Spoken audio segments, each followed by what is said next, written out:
In history, there have been few attempts to remove the blessed body of Rasulullah sallallahu alaihi wasallam. There was a very famous Muslim leader. His name was Nur al-Din Zengi. Nur al-Din Zengi was part of the Seljuk Empire, and he ruled over Syria. And he was the mentor of Salah al-Din al-Ayyubi. One time, Nur al-Din, after praying tahajjud, he went to sleep, and in his dream, he saw Rasulullah sallallahu alayhi wasallam.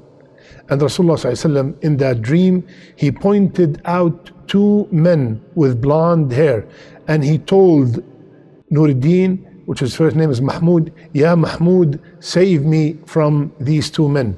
Mahmud woke up from the dream. He was, surprised. What kind of dream is this? And he did not pay much attention to it until he saw it 3 times in a row. Ya Mahmud, save me from these two men. Allahu Akbar.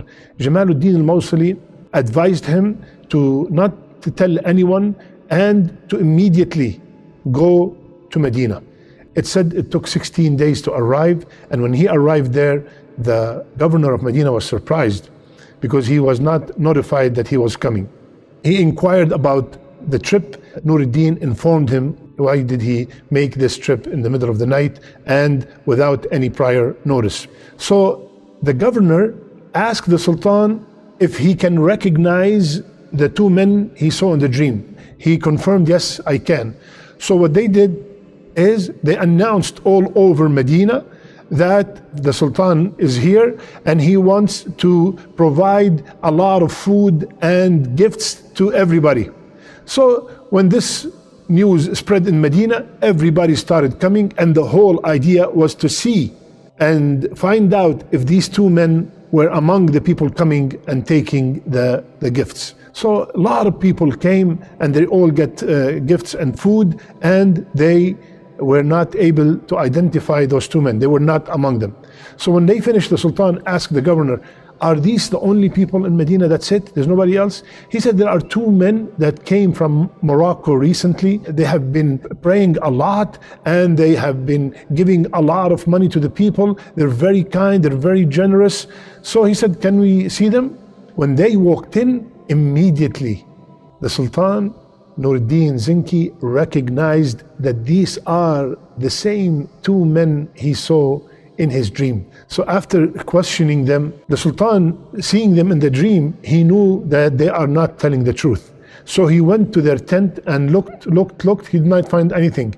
And then he saw carpet, he took it out, and under it there was a lot of money. And after intensive search, they found that they dug a tunnel, and the tunnel is almost by the chamber. Allahu Akbar.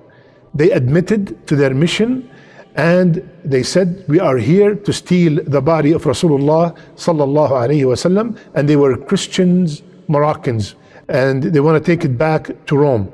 They were sentenced and they were executed. Now, after this incident, Nur al-Din Zengi ordered a trench to be dug around the sacred chamber, and the trench will be filled with molten lead in order to prevent any future attempts to steal the body of Rasulullah sallallahu alaihi wasallam.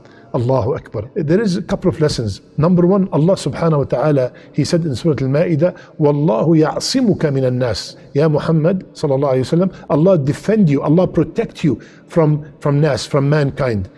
And He told us in many places in the Quran that whomsoever harm Rasulullah sallallahu alayhi wa sallam will be harmed in the dunya and in the akhirah. How the leaders of the past, when they heard that there is something harmful to Rasulullah sallallahu alayhi wa sallam, immediately themselves did something